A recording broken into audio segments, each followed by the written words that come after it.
Rajim. Bismillahirrahmanirrahim. Good afternoon to my respected teacher and dear friend. Assalamu alaikum. 14 August 1947, Pakistan gained independence after remarkable efforts made Mr. Muhammad Ali Jinnah, who was a man of great caliber and had the belief that Muslim could only live happily when they would own a country led by their people and a country that would be according to the ideology of Islam.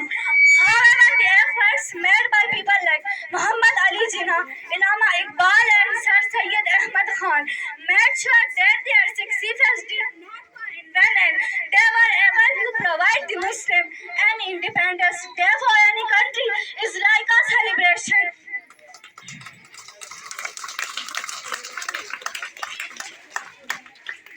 And the people of Pakistan celebrate this festival and celebration with interest and join.